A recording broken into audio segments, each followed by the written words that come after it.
పరిశుద్ధ గ్రంథం బైబిల్లో నుండి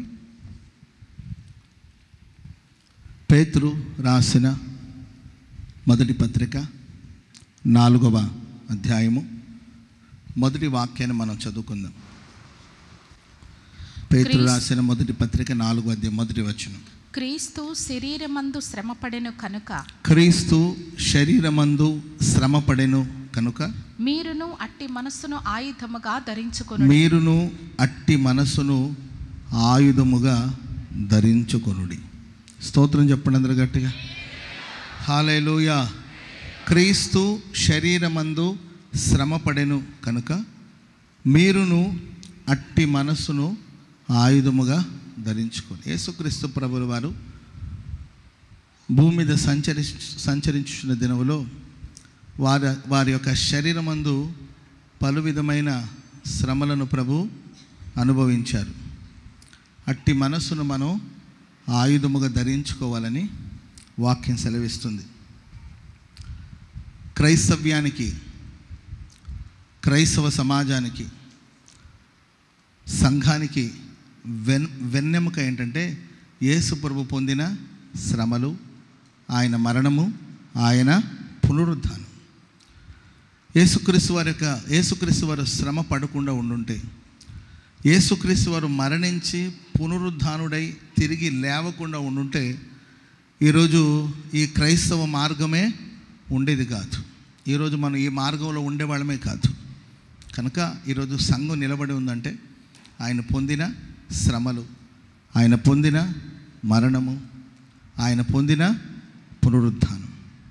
పలు విధాలుగా యేసుక్రీస్తు వారు ఈ లోకంలో శ్రమను అనుభవించారు. ఒకవైపున అపవాది తరచుగా యేసు ప్రభుని శోధిస్తూ ఉండేవారు. పలు విధాలుగా సాతానుగాడు యేసు ప్రభుని శోధిస్తూనే ఉండేవాడు. కొంతకాలం దూరంగా వెళ్ళినా మరలా ఏదో విధంగా వచ్చి యేసు ప్రభుని శోధిస్తుండేవారు. అండ్ యేసు ప్రభు యొక్క స్వజనులు, ఆయన నశించిపోతున్న యూదుల దగ్గరికి, యూదా సమాజం కొరకు, యూదుల కొరకు ప్రభు వచ్చాడు. ఆయన యూదుల రాజు అని కూడా పిలిచారు. కానీ తన స్వజనులే యేసుక్రీస్తు వారిని హింసించారు, హేళన చేశారు.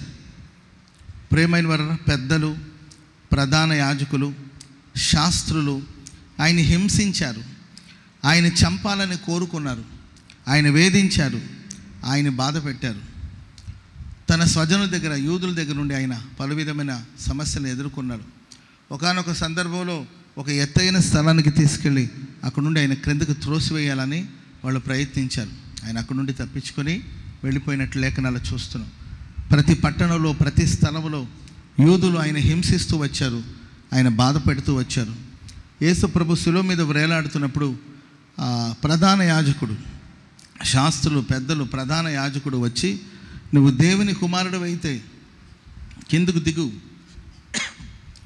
ఇతరుల్ని రక్షిస్తానని చెప్పావు కదా, ఇతరులు రక్షించిన నిన్ను నీవు రక్షించుకోలేవా అని ఆయన్ని తూలనాడి మాట్లాడి ఆయన హేళన చేశారు, అపహాస్యం చేశారు. నేను దేవుని కుమారుడు అని చెప్పుకొని వాడు ఎట్లా పడితే అట్లా సంబోధించారండి యేసు ప్రభుని. వీడు దేవుని కుమారుడు అని చెప్పుకున్నాడు కదా, వీడు నిజంగానే దేవుని కుమారుడు అయితే ఆయన వచ్చి ఈయన తప్పిస్తాడేమో చూద్దాం అని మాట్లాడిన సందర్భాలు ఉన్నాయి. స్వజనుల దగ్గర నుండి, యూదుల దగ్గర నుండి, ప్రధాన యాజకులని పిలువబడుతున్న వాళ్ళు, మత పెద్దల దగ్గర నుండి పలు విధమైన హింసలను ప్రభు అనుభవించారు. ఆ తర్వాత అన్యజనుల చేతికి యేసుక్రీస్తు వారిని అప్పచెప్పడం జరిగింది. అన్యజనులు యేసుక్రీస్తు వారిని మరింతగా హింసించారు, మరింతగా ఆయన బాధించారు. ప్రియులారా, ఆయన ముఖం మీద ముసుకేసి, ఆయన ముఖం మీద కొట్టి, నువ్వు ప్రవక్తవు కదా, జరగబోయే చెప్తావు కదా, నిన్ను కొట్టింది ఎవరో చెప్పమని ఆయన ముఖం మీద కొట్టారు. నీవు యూదుల రాజు వంట కాదని ఒక ముళ్ళ కిరీటాన్ని సిద్ధం చేసి తీసుకొచ్చి ఆయన తల మీద పెట్టి, ఒక బెత్తం తీసుకుని ఆ ముళ్ళ కిరీటం మీద ఆయన తల మీద కొడితే ఆ ముళ్ళు ఆయన తల్లోనికి దిగి కళ్ళలో నుండి బయటకు వచ్చిందంట. అంత హింస పెట్టారు, అంత శ్రమ పెట్టారు యేసుక్రీస్తు వారి. ఆయన ముఖం మీద ఉమ్ము పూశారు, ఆయన వేధించారు, హింసించారు. అన్ని విధాలుగా శరీరమందు యేసుక్రీస్తు వారు హింసను అనుభవించారు, శరీరమందు శ్రమ పడ్డారు. వాక్యం సెలవిస్తుంది, క్రీస్తు శరీరమందు శ్రమ పడిన గనుక దేవుని బిడ్డలమైన మనం కూడా అట్టి మనసును ఆయుధముగా ధరించుకోవాలి. స్తోత్రం చెప్పండి అందరూ గట్టిగా. హల్లెలూయా. ప్యాషన్ ఆఫ్ క్రైస్ట్ అని ఒక మూవీ తీశారు. ఇది ఆల్మోస్ట్ వాళ్ళు అందరూ చూసే ఉంటారు, క్రైస్తవ సమాజంలో అందరూ చూసే ఉంటారండి. ప్యాషన్ ఆఫ్ క్రైస్ట్ అని ఒక మూవీ తీశారు. దానిలో కేవలం యేసుక్రీస్తు వారి యొక్క శిలువ శ్రమను మాత్రమే ప్రపంచానికి చూపాలి అనే ఉద్దేశంతో కంప్లీట్గా ఆ మూవీ అంతా కూడా శిలువ శ్రమను గురించే ఎక్కువగా ఆయన గెత్సెమనే తోటలో ప్రార్థన చేసిన అక్కడ మొదలుకొని యేసుక్రీస్తు వారు మరణం పొంది పునరుద్ధానుడే తిరిగి లేచేంత వరకు ఆ మూవీని తీశారు.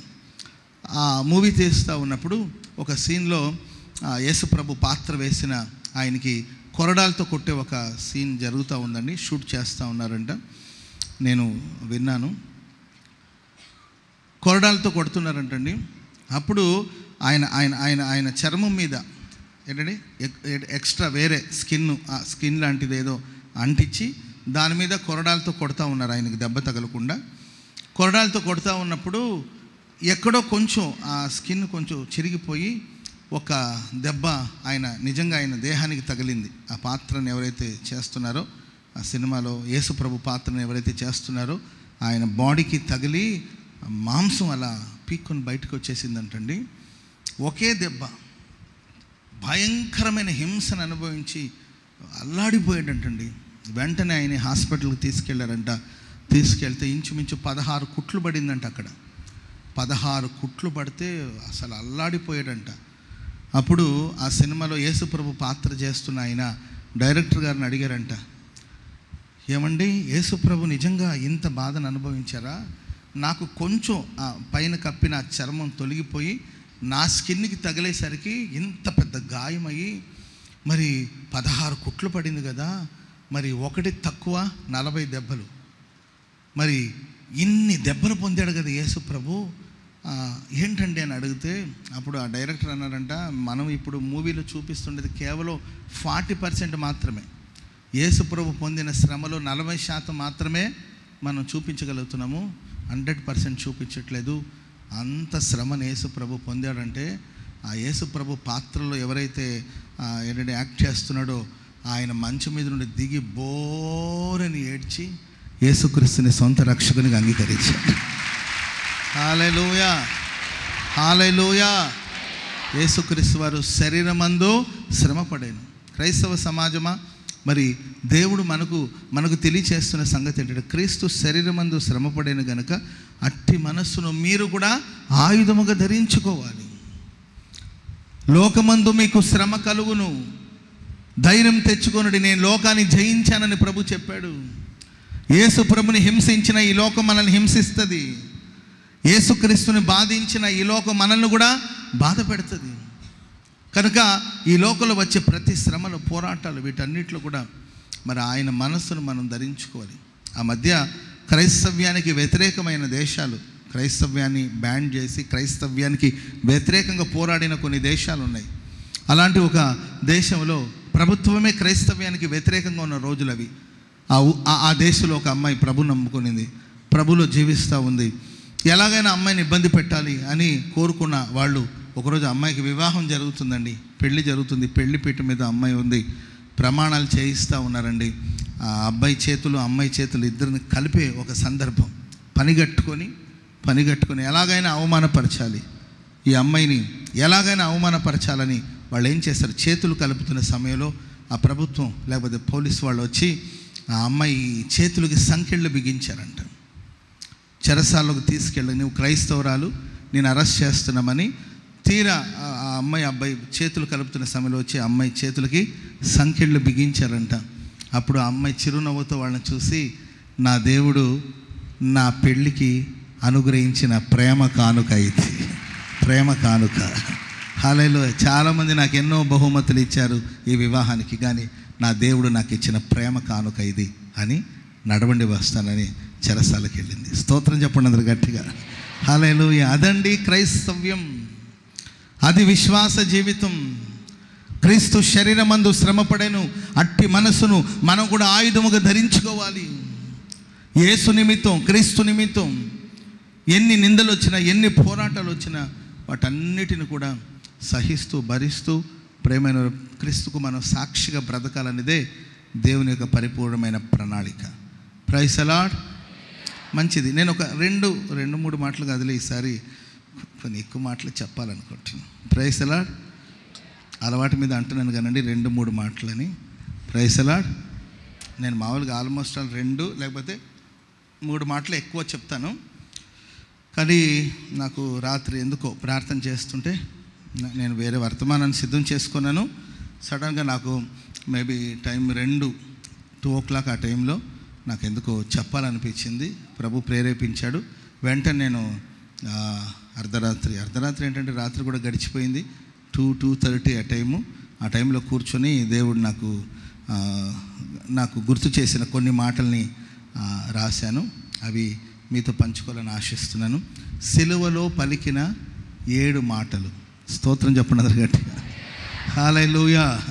వాస్తవంగా ప్రపంచవ్యాప్తంగా ఈరోజు యేసయ్య సిలువలో పలికిన 7 మాటల గురించి అన్ని సంఘాలు ధ్యానం చేస్తారు. మనం ఏదో సిలువ శ్రమను గురించి ఒక 2-3 మాటలు చెప్పుకొని ముగించేస్తుంటాము. ఎందుకంటే మనం 365 రోజులు యేసు ప్రభు సిలువ శ్రమను ధ్యానిస్తూనే ఉంటాం. Praise the lord. ఈరోజే పాడతామా మనం సిలువను గురించిన పాట? ప్రతిరోజు పాడతాం. Praise the lord. ఈరోజే పాడతాం, ప్రతిరోజు పాడతాం. కనుక మనం ఈరోజు జనరల్గా కొన్ని 2-3 మాటలు ధ్యానించి ముగిస్తూ ఉంటాము. ఈరోజు నాకు ఎందుకో సిలువలో ప్రభు పలికిన 7 మాటల గురించి చెప్పాలని ఒక ప్రేరణ కలిగింది. ఎక్కువగా కాకుండా జస్ట్ ఒక 2-3 మాటలు సిలువను గురించి ఆయన పలికిన 7 మాటల్లో క్లుప్తంగా కొన్ని మాటలు చెప్పి నేను ముగిస్తాను.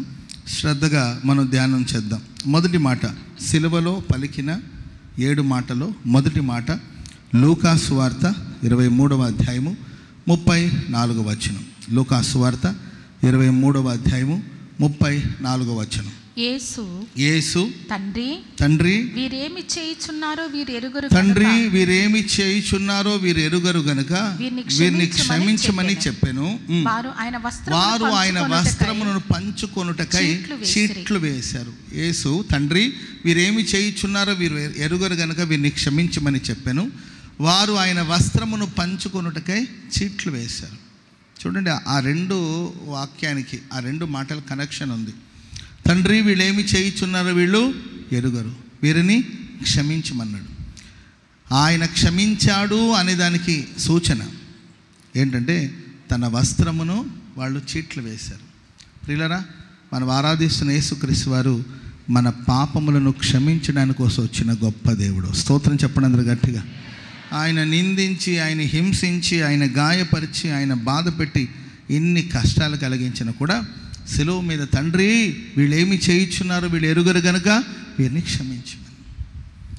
మనమైతే పగ తీర్చుకోవాలి. మన అన్నవాడు నష్టపోవాలి, మన అన్నవాడు పాడైపోవాలి, ఇలా మనం కోరుకుంటాం. కానీ సిలువ మీద యేసుక్రీస్తు వారు పలికిన, ఆయన భూమి మీద సంచరించిన దినాల్లో ఎన్నో శ్రేష్టమైన మాటలు చెప్పారు. కానీ ఆయన సిలువ మీద పలికిన ఆ 7 మాటలు ఎన్నో శ్రేష్టమైనది.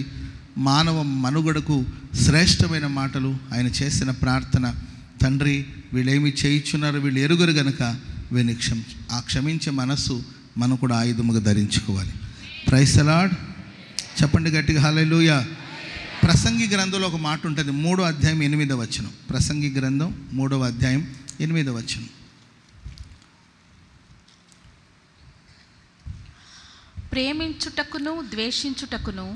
ప్రేమించడానికి ద్వేషించడానికి యుద్ధము చేయడానికి సమాధాన పడడానికి కష్టపడిన వారికి తమ కష్టము వల్ల వచ్చిన లాభమేమి. చూడండి, ఇక్కడ చదవబడిన ప్రతిదానికి ఒక సమయం ఉంది. స్తోత్రం చెప్పండి అందరూ గట్టిగా. ప్రతిదానికి ఒక సమయం ఉంది. ఏంటి ఆ సమయాలంటే, ఒకటి ప్రేమించే సమయము, రెండవదిగా ద్వేషించే సమయం, మూడవదిగా యుద్ధం చేసే సమయం, నాలుగవదిగా సమాధాన పడే సమయం. ఆమె చెప్పండి అందరూ గట్టిగా.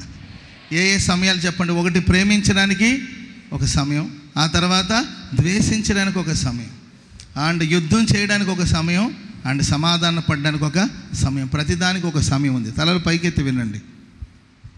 Praise the lord. ప్రేమ ప్రేమ ప్రేమ అని తిరిగిన వాళ్ళు ఇప్పుడు ఒకరంటే ఒకరు పడక సత్తున్నారు. ప్రేమ ప్రేమ ప్రేమ అని తిరిగి లోకంలో అదే జరుగుతుంది. నేను నిన్ను ప్రేమిస్తున్నాను చెప్పుకున్న వాళ్ళు ఇప్పుడు ఒకరంటే ఒకరికి పడట్లా, నీ మొహం కూడా నాకు చూపించొద్దు, బ్రేకప్ అంటున్నారు.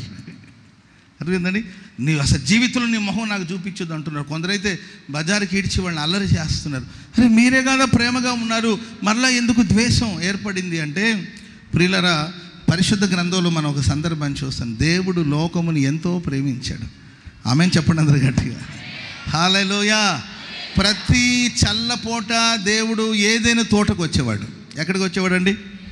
ప్రతి చల్లపూట, అది సాయంకాలం కానీ ఉదయం కానీ, చల్లటి క్లైమేట్లో, వాతావరణంలో ఆయన ఏదైనా తోటకు వచ్చాడు. ఆదాముతో అవ్వమ్మతో తిరిగాడు, సంచరించాడు ఏదైనా తోటమంతా. అది ప్రేమించే సమయం. ఆమేన్ చెప్పండి అందరు గట్టిగా. ఏ సమయం అండి అది? వారిని ఎంతో ప్రేమించాడు దేవుడు. వారు దేవుని ఎంతో ప్రేమించారు, ఆయన ఎంతో ప్రేమించాడు. ప్రేమతో ఏదైనా తోటమంతా సంచరించారు. ప్రతి చల్లపూట ఖచ్చితంగా ఆ కూల్ క్లైమేట్లో కలవలసిందే, ఆయన రావలసిందే, వీళ్ళు ఆయన చేరాల్సిందే. చక్కగా ఏదైనా తోటమంతా సంచరించేవాడు. ఆమేన్ చెప్పండి అందరు గట్టిగా. అదే దేవుడు వాళ్ళని ద్వేషించడం ప్రారంభించాడు.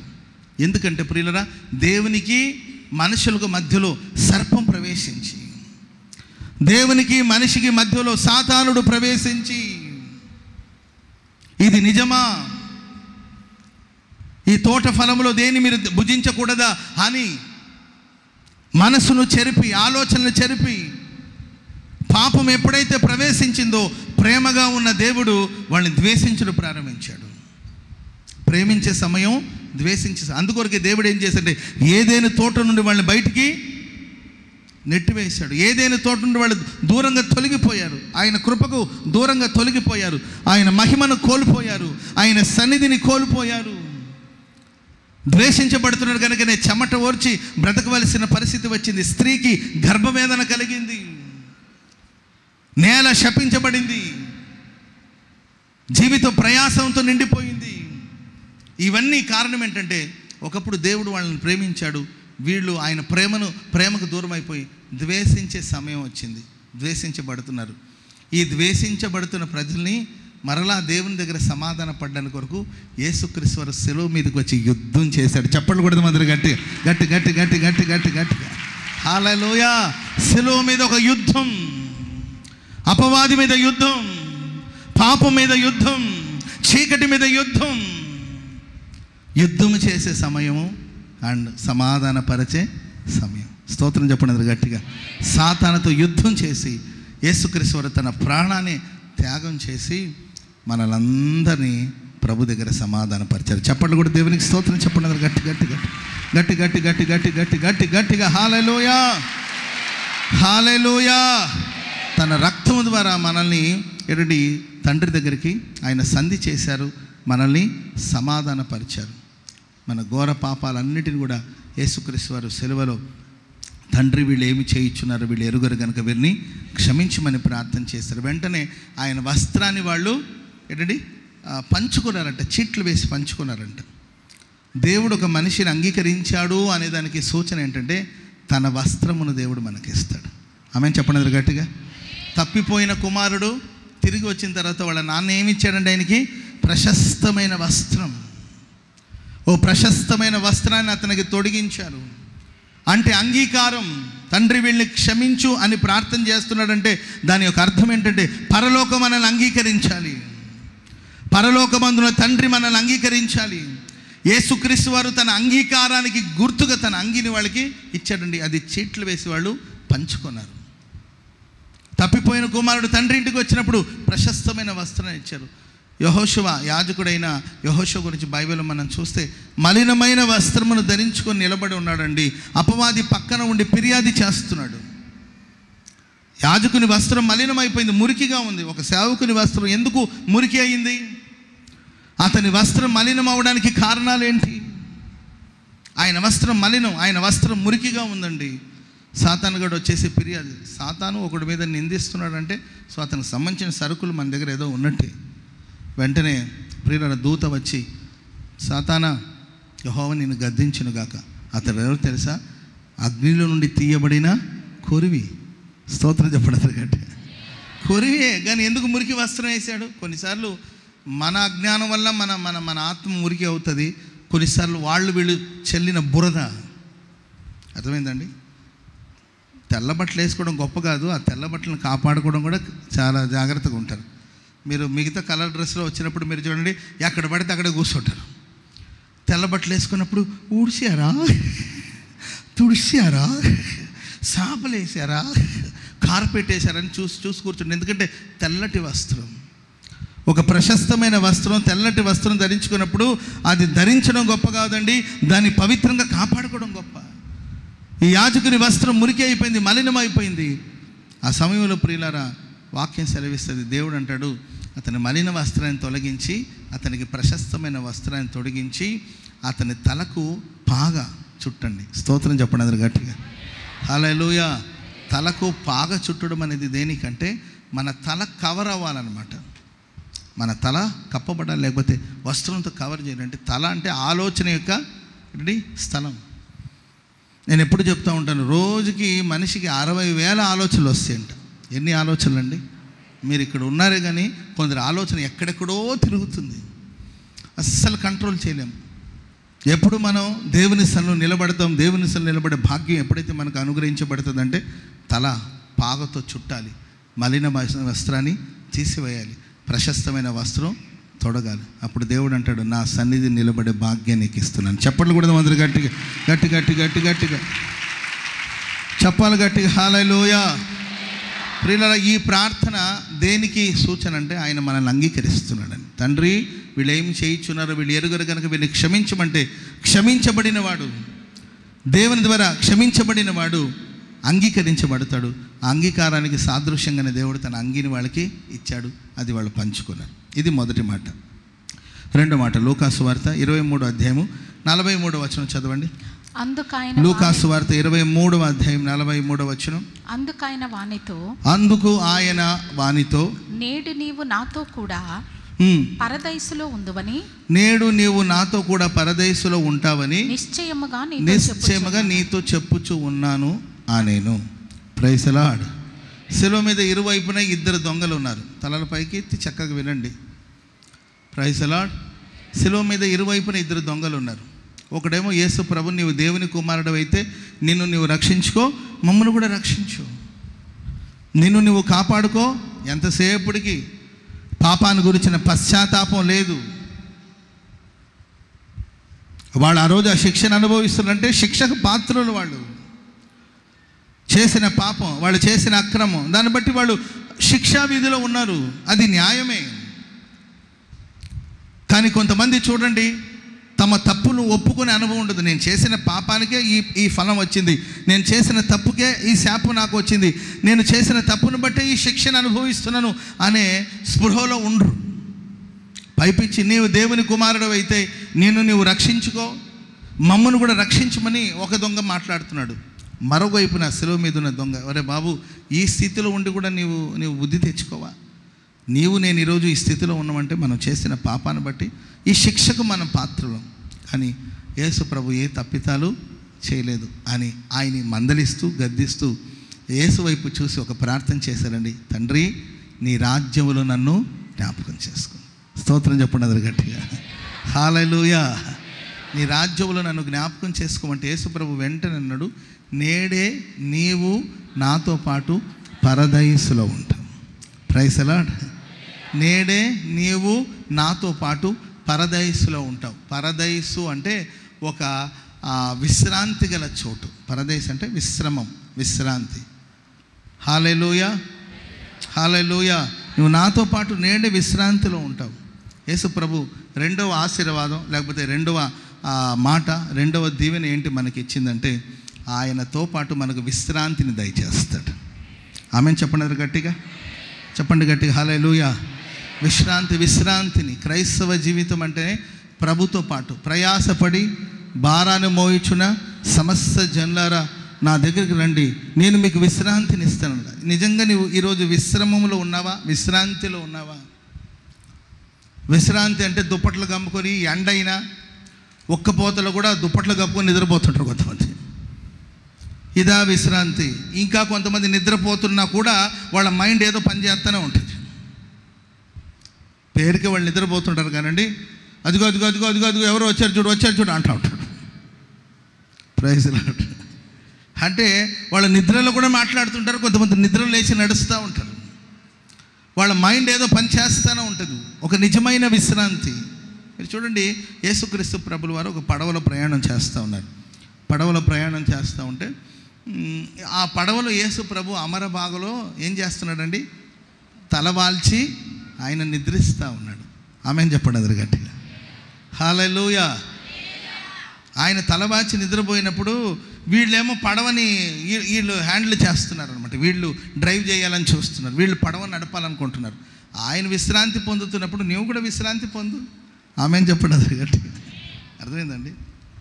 తుఫాన్ వచ్చింది, ఆయన ఆ ధరికి వెళ్ళాలనే బయలుదేరాడు, మీరు ఆ ధరికి వెళ్ళాలనే బయలుదేరారు. ఆయన గమ్యం వైపు ప్రయాణం చేస్తున్నాడు, మీరు గమ్యం వైపు ప్రయాణం చేస్తున్నారు. అందరూ ఒకే పడవలో ఉన్నారు.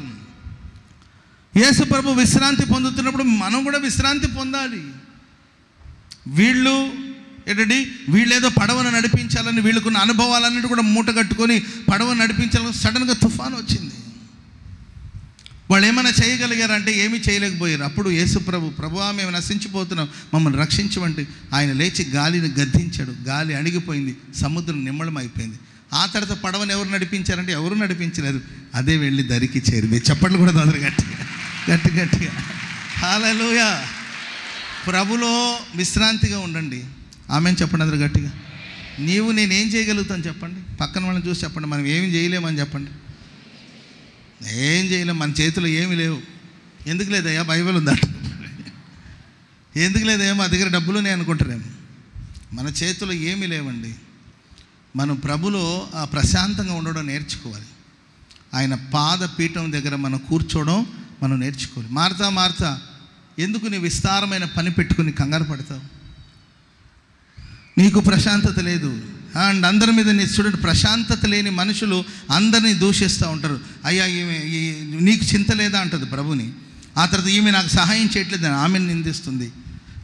ఎవడు పెట్టుకోమన్నాడు విస్తారమైన పని? Praise lord.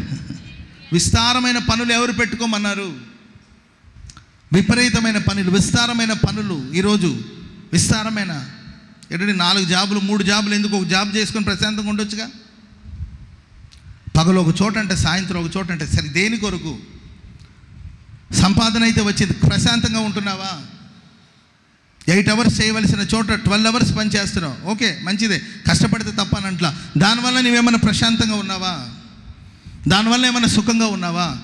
50,000 సంపాదించే చోట 5 లక్షలు సంపాదిస్తున్నావు, నెలకు 5 లక్షలు సంపాదిస్తున్నావు. దాంట్లో 4 లక్షలు హాస్పిటల్కి సరిపోతుంది. అర్థమైందండి? ప్రశాంతంగా ఉండడం. నేడే నాతో పాటు పరదేశంలో ఉంటావు అంటే దాని అర్థం ఏంటంటే ప్రభు దగ్గర మనం ప్రశాంతంగా ఉండాలి, విశ్రాంతిగా ఉండాలి. ఈరోజు ఇక్కడ కూర్చోండి కూడా కొంతమంది ఏదో ఆలోచన, ఏదో దిగులు, విశ్రాంతి లేని స్థితిలో ఉన్నారేమో. కుటుంబాన్ని గురించిన కలవరాలు, భవిష్యత్తును గురించిన కలవరాలు, వచ్చే నెల సంగతిని గురించిన కలవరాలు, వచ్చే సంవత్సరాన్ని గురించిన కలవరాలు, 3 సంవత్సరాల తర్వాత ఏం చేయాలన్న కలవరాలు, అమ్మాయి వివాహం వచ్చే సంవత్సరం చేయాలనుకుంటున్నాం, వచ్చే సంవత్సరానికి కళ్యాణ మంటపం దొరుకుతుందో లేదని ఇప్పుడే కలవరం. అయ్యా వచ్చే సంవత్సరం పెళ్ళయ్యా, కొంచెం డేట్ కొంచెం ఏదైనా నిర్ణయించండి అంటే, అమ్మ వచ్చే సంవత్సరం క్యాలెండరే రాలే, ఇంకా క్యాలెండర్ రాకపోయినా ఏదో మొత్తం మీద గాలిలో ఒక డేట్ రాసి పెట్టారా, కళ్యాణ మంటపం మేము బుక్ చేసుకోవాలని. భవిష్యత్తును గురించిన కలవరాలు, భయాలు, దిగులుతో సాగిపోతున్నారు. ప్రభు అంటాడు, నేడే నాతో పాటు నీవు పరదేశంలో, నీవు నాతో పాటు విశ్రాంతిలో ఉండాలి. చెప్పండి కూడా మొదలు గట్టిగా హల్లెలూయా, హల్లెలూయా. ప్రభు ఏదైతే నిర్ణయించాడో అదే జరుగుతుంది. అంతే. ప్రభు ఏదైతే నిర్ణయించాడో అదే జరుగుతుంది. నీవు నేను ప్రియులరా దీంట్లో ఒక పాత్ర, అంతే, పాత్రదారులు మనం, అంతే. ఆమెను చెప్పండి గట్టిగా. ఒక ఆమెకు అమ్మ పాత్ర, ఒక ఆయనకి నాన్న పాత్ర, ఒకడికేమో చెల్లి పాత్ర, ఇంకొకటికేమో తమ్ముడు పాత్ర, నాకేమో పాస్టర్ గారి పాత్ర, అక్కడికేమో సిస్టర్స్ పాత్ర. మనందరికి ఒక్కొక్క పాత్రని ఇచ్చారు, ఆ పాత్రను నిర్వహిస్తున్నాం, అంతే మనం. హల్లెలూయా. దైవజనులు అంటాడు, జగన్నాటకానికి యేసయ్య సూత్రధారి అని చెప్తూ ఉంటాడు. సమస్తాన్ని నడిపించేది ఆయనే. నీ పాత్రకు నీవు న్యాయం చేసి వెళ్ళిపోవాలి, అంతే. ప్రపంచమంతా నాదే, నేను లేకపోతే ఏమీ లేదు అంటే కూరలో కరివేపాకలకు తీసి పక్కన పెడతారు. అది నాతో కొంతమంది, అన్న నన్ను కూరలో కరివేపాకలకు తీసి పక్కన పడేశారని అంటూ ఉంటారు కొంతమంది. అసలు కూరలో కరివేపాకు ఎందుకు వేయడం ఎందుకు, తీయడం ఎందుకు నాకు అర్థం కావట్లేదు. అసలు లేకపోతే అసలు గొడవ ఉండదు కదండి. అసలు నీవు లేకపోతే కరివేపాకు లేకపోతే కూర లేదు అన్నట్టు చేస్తారు, ఆ తర్వాత తీసి పక్కన పెడతారు. అంతే మన జీవితాలు. Praise the lord. మనం హెల్తీగా ఉన్నప్పుడు, మనం బలంగా ఉన్నప్పుడు, మనతో ప్రయోజనాలు ఉన్నప్పుడు మనల్ని క్షణం తీరిక ఉండదు. ఏసన్ గారు కూడా అనేవాళ్ళు ఏమనంటే, సౌండ్ సిస్టమ్ ఉంది, అది పని చేసినంత వరకు చక్కగా పని చేసుకుంటారు. దాంతో సౌండ్ పెట్టి ఇంకొంచెం సౌండ్ పెట్టు అని సౌండ్ పెట్టి వాడుకుంటారు. యాంప్లిఫైర్ రిపేర్ వచ్చిందనుకో దాన్ని పక్కన పడేసి ఇంకొక యాంప్లిఫైర్ తెచ్చుకుంటారు. ఒక బాక్స్ పని చేయలేదు దాన్ని పక్కన పడేసి ఇంకొక బాక్స్ తెచ్చుకుంటారు. ఒక ఫ్యాన్ పని చేయలేదనుకుంటే దాన్ని పక్కన పడేసి ఇంకొక ఫ్యాన్ని తీసుకొస్తారు. ప్రియులారా, అదే జీవితం. ఇది జీవిత సత్యం. కాబట్టి పోరాడి పెనుగులాడి ఏదో సంపాదించాలి. సార్, సంపాదించినవేమైనా తిన్నావా? సంపాదించినవేమైనా ప్రశాంతంగా ఉన్నావా? సంపాదించి వడ్డీకి తెచ్చి అది చేసి మానసిక ప్రశాంతతను కోల్పోయి, ఆరోగ్యాన్ని కోల్పోయి, ఆ తర్వాత మిగిలింది ఏమైనా ఉందా? దానివల్ల నీవేమైనా సంతోషించింది ఏమైనా ఉందంటే చివరికి అంత శూన్యంలాగానే ఉంటుంది. అందుకొరకే ప్రభుల విశ్రాంతి పొందండి. ఆమెన్ చెప్పండి. ప్రభుల విశ్రాంతి అంటే నిద్రపోమని కాదు అని అర్థం. అబ్రహం పాస్టర్ గారు చెప్పారు, ఇంకేమో నిద్రపోవడం అని.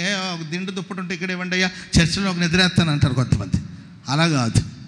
మన ఆత్మ ప్రభులు ఎల్లప్పుడూ విశ్రాంతి స్థితిలో ఉండాలి. పల్లెమునకు దిగు పశువులు విశ్రాంతి పొందినట్లు యెహోవా ఆత్మ మనకు విశ్రాంతిని దయచేస్తాడు. చెప్పలు కూడా అందరూ గట్టిగా హల్లెలూయా. పల్లెమునకు దిగు పశువులు అంటే పశువులు కొండ మీదకి వెళ్ళి మేత మేస్తుంది. ఎక్కడికి వెళ్ళి మేత మేస్తుందండి? కొండ మీదకి వెళ్ళి కావలసినంత ఫుల్గా తింటుంది. తిన్న తర్వాత నేను ఇక్కడే ఉండి తింటానని కూర్చోదు. తినడానికి ఒక సమయం ఉంది. ఏంటండి? ఆ కొండ దిగి ఆ లోయలో అది విశ్రాంతి పొందుతుంది. తిని వెంటనే ఇంటికి వెళ్ళిపోదు. తిని కొండ మీద నుండి కిందకి దిగి పల్లెమునకు దిగి అక్కడ అది విశ్రాంతి పొంది ఆ తర్వాత ఇంటికి బయలుదేరి వెళ్తుంది.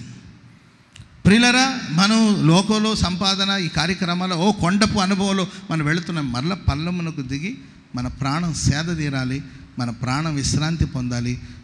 ప్రయాసపడి భారాన్ని మోయించిన సమస్త జనులు నా దగ్గరికి రండి, నేను మీకు విశ్రాంతిని ప్రసాదిస్తాను. హల్లెలూయా. మెఫీబోషెత్ అని ఒకడు ఉన్నాడు. ఎవరండి? మెఫీబోషెత్.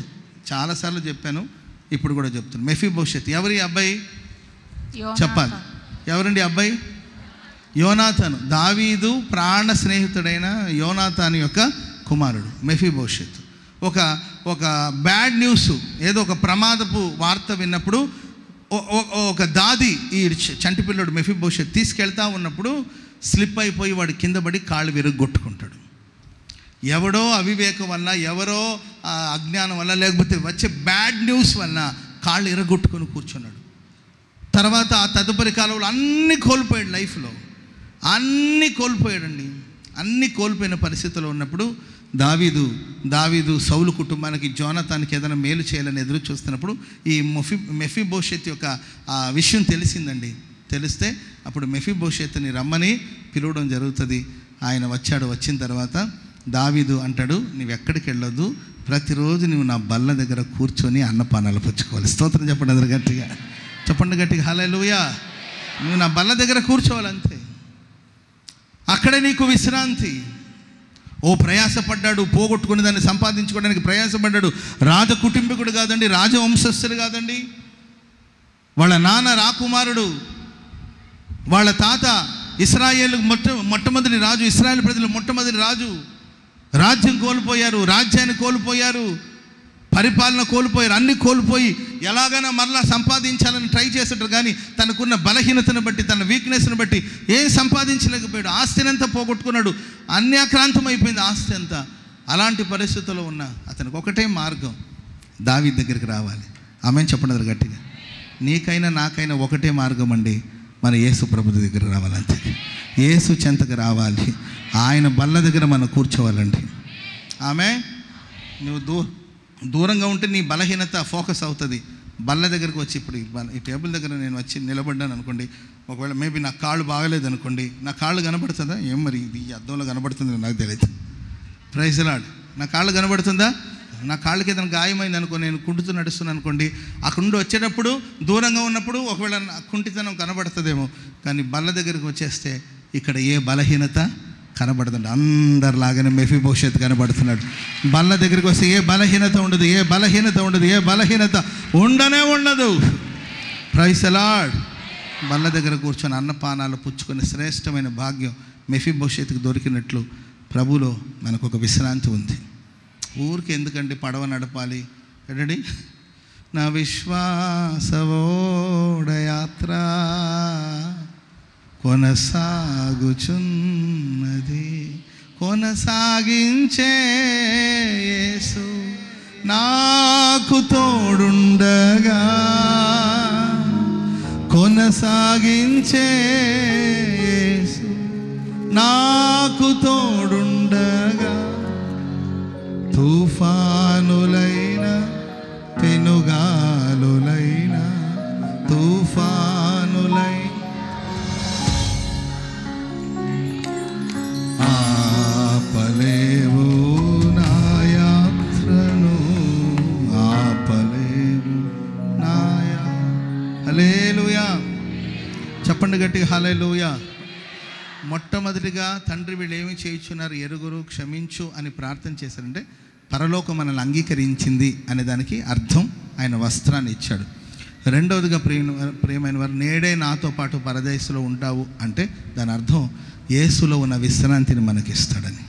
యేసు ప్రభు ఎట్లా ఆ పడవ అమరభాగంలో నిద్రపోయాడో అట్లా మనం కూడా నిద్రపోవాలి, అంతేకా. Praise the lord. ఆయనే చూసుకుంటాడు, అంతేకా. ఇప్పుడు వీళ్ళు కంగారు పడి ఏమైనా ఆపగలిగారా? తుఫాన్ ఆపగలిగారా? ఏంటంటే యేసు లేచినప్పుడే తుఫాన్ అణిగిపోతుంది. ఆ పడవ తిన్నగా గమ్యానికి వెళ్ళిచేది. ఏదో ఒక గాలిని దేవుడు రప్పిస్తాడు, తీరానికి నేను చేరుస్తాడు, అంతే.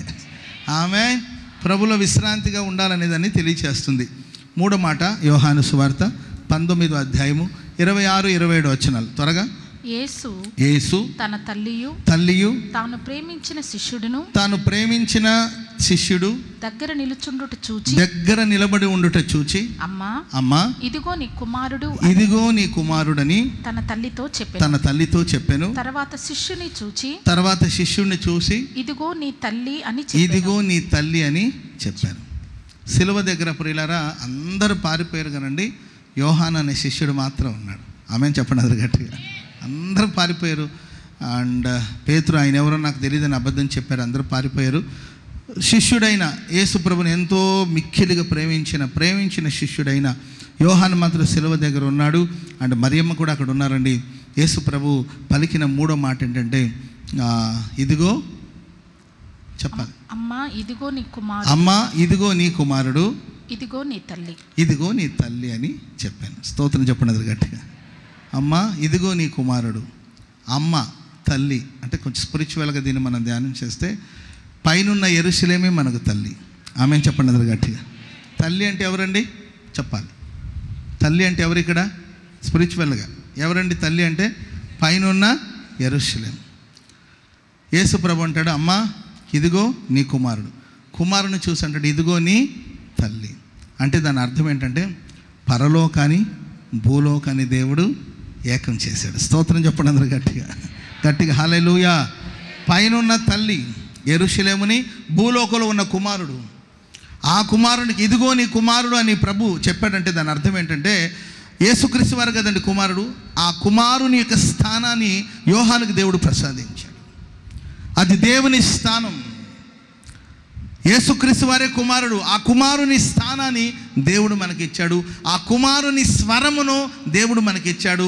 ఆ కుమారుని యొక్క ప్రాధాన్యతను దేవుడు మనకు దయచేస్తాడు. ఒకప్పుడు మన కుమారులు కాదండి, మన దాసులం, మనం అన్యజనులం, మన పరజనులం, పరదేశులం, మనం ఏంటి పరలోకపు పౌరులం కాదు. మనం అన్యులమైన మనకు ఆయన కుమారుని స్థానాన్ని దేవుడు మనకు దయచేశాడు. కుమారుని స్వరాన్ని దేవుడు మనకు దయచేశాడు.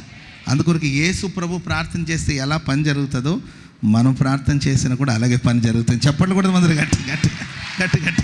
గట్టిగా హల్లెలూయా. ఎందుకంటే కుమారుని స్థానంలో మనం ఉన్నాం. ఆయన స్థానాన్ని దేవుడు మనకి ఇచ్చాడు. అమ్మ అంటే పరలోకంతో దేవుడు మనల్ని కనెక్ట్ చేశాడు. అందుకొరకే మనం యేసు ప్రభు పేరట మనం ఏది ప్రార్థన చేసినా, యేసు ప్రభు స్వరాన్ని పరలోకం ఎలా అయితే వినిందో, పరలోకమందున దేవుడు ఎలాగైతే విన్నాడో భూలోకంలో మనం చేసే ప్రతి ప్రార్థన ప్రభు ఆలకిస్తాడు. అది మనం గుర్తించాలి. అందుకే యేసయ్య అన్నాడు, నేనే కాదు నాకన్నా గొప్ప కార్యాలు మీరు చేస్తారు. Praise the lord. యేసు ప్రభు అద్భుతాలు చేశాడు, ఆశ్చర్యకార్యాలు చేశాడు. శిష్యులు అంతకన్నా ఎన్నో అద్భుత కార్యాలు, ఆశ్చర్యకార్యాలు చేశాడు. యేసు ప్రభు మృతుల్ని సజీవులుగా లేపారు. శిష్యులు కూడా మృతుల్ని సజీవులుగా లేపగలిగారు. యేసు ప్రభు ద్వారా భూమి మీద ఎన్నో అద్భుత కార్యాలు, ఆశ్చర్యకార్యాలు జరిగింది. శిష్యుల ద్వారా కూడా దేవుడు అద్భుతమైన కార్యాలు, ఆశ్చర్యమైన కార్యాలు చేశారు. ఎందుకంటే ఆ కుమారుని స్థానాన్ని దేవుడు మనకిచ్చాడు, ఆ కుమారుని స్వరాన్ని దేవుడు మనకిచ్చాడు, ఆ కుమారుని పాత్రను దేవుడు మనకిచ్చాడు. కనుక పరలోకాన్ని భూలోకాన్ని కలిపాడు. 3 మాటలు. ఆమేన్ చెప్పండి అందరూ గట్టిగా. ఇదిగో నీ తల్లి, ఇదిగో నీ కుమారుడు. Praise the lord. చెప్పండి గట్టిగా, హల్లెలూయా, హల్లెలూయా. అండ్ వెంటనే చూడండి, చదవండి ఆ మాట, ఇంక కంటిన్యూ చేయండి ఇంకొకసారి. ఆ గడియ నుండి ఆ శిష్యుడు ఆమెను తన ఇంట ఆ శిష్యుడు ఆ తల్లిని ఇంట చేర్చుకున్నాడంట. అంటే ఇంకొక రకంగా చెప్పాలంటే చూడండి, ఆ సిలువలో ఏంటంటే తనను కని తనను మోసి తను పెంచిన తల్లిని విడిచిపెట్టకుండా మరి ఆ తల్లికి ఒక కుమారుని దేవుడు ప్రసాదించాడు. మనం ఆరాధించే దేవుడు కూడా మనల్ని ఒంటరిగా విడిచిపెట్టే దేవుడు కానే కాదండి. ఆయన నమ్మిన వారిని ఆయన ఎంత మాత్రం విడిచే దేవుడు కాదు, విడిచిపెట్టే దేవుడు కాదండి. మనల్ని పరలోకంతో దేవుడు కనెక్ట్ చేస్తాడు. పరలోకంతో ప్రభు మనల్ని చేరుస్తాడు. 4వ మాట త్వరగా చదవండి. మత్తయి సువార్త 27వ అధ్యాయము 46వ వచనం. మత్తయి సువార్త 27:46. ఇంచుమించు 3 గంటల సమయం అప్పుడు యేసు ఏలీ ఏలీ లామా సబక్తాని అని బిగ్గరగా కేకలు వేశాను. ఆ మాటకు నా దేవా నా దేవా నన్నెందుకు చెయ్యి విడిచిపెట్టితివని అర్థము. స్తోత్రం చెప్పండి అందరు గట్టిగా. లామా ఏంటంటే ఏలీ ఏలీ లామా సబక్తాని అంటే ఏంటంటే దాని అర్థం ఏంటంటే, నా దేవా నీవెలా నా చెయ్యి విడిచిపెట్టి. ఇది 4వ మాట. చూడండి, వెంటనే ఎందుకు దాని అర్థం కూడా ఎందుకు రాశారు? ఏలీ ఏలీ లామా సబక్తాని అని ప్రార్థన చేశాడు ప్రభు. మరి వెంటనే దాని అర్థం ఇక్కడ మనం చూస్తాం. నా దేవా నీవెలా నా చెయ్యి విడిచితివి అని అర్థం. అంటే ఈ మాటకు అర్థం ఏంటంటే, ప్రేమైన వాళ్ళరా, యేసుక్రీస్తు వారు ఈ పలికిన 4వ మాట ద్వారా ఎన్నో రహస్యాలు దేవుడు మనకు బయలుపరచబోతున్నాడు. చెప్పలు కూడా మంది గట్టిగా. అప్పటి వరకు రహస్యంగా ఈ 4 మాటలు ఉన్న ఆశీర్వాదాన్ని మనం పొందబోతున్నాం. ఇప్పటి వరకు గతంలో ఎన్నో విషయాలు రహస్యంగా ఉన్నాయేమో వాటన్నిటిని దేవుడు నీకు బయలుపరచబోతున్నాడు. ఎన్నో అర్థం కాని విషయాలు ఉన్నాయేమో వాటన్నిటిని దేవుడు నీకు అర్థం చేయించబోతున్నాడు. దానియేలు గ్రంథంలో మనం చూస్తే ఈ మాటలన్నిటిని కూడా నీవు రాసి ముద్ర వేయమన్నాడు, ముద్రించమన్నాడు.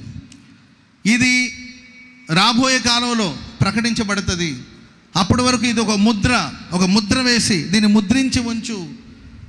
అప్పటి వరకు ఇది లాక్ చేయాలి. ముద్ర వేయడం అంటే లాక్ చేసి పెట్టండి. ఇది ఇప్పుడే బయలుపరచబడకూడదు. ఇవన్నీ రాసి నీకు బయలుపరిచే విషయాలను కూడా రాసి ముద్రించమని ప్రభు చెప్పాడు. ప్రకటన గ్రంథంలో మనం చూస్తాం, దానికి ముద్ర వేయలేదు. స్తోత్రం చెప్పండి అందరూ గట్టిగా. అంటే మన జీవితాల్లో ఎన్నెన్నో కార్యాలు, ఇప్పటివరకు నీకు అర్థం కాని విషయాలు, నీకు అంతు చిక్కని కార్యాలు ఎన్నో ఉన్నాయేమో వాటన్నిటి నా దేవుడు బయలుపరచబోతున్నాడు. స్తోత్రం చెప్పండి అందరూ గట్టిగా. నా దేవా నీవేలా నా చెయ్యి విడిచితివి అంటే మన చేతులు పట్టుకోవడానికి కోసం యేసుక్రీస్తు వారి చెయ్యి ఆ సిలువలో విడవబడింది. ఒకసారి ఒక సముద్రంలో ఒక తండ్రి తన బిడ్డతో సముద్రంలో వెళ్ళారండి. బాబు సముద్రంలో ఆడుకుంటూ ఉన్నాడు.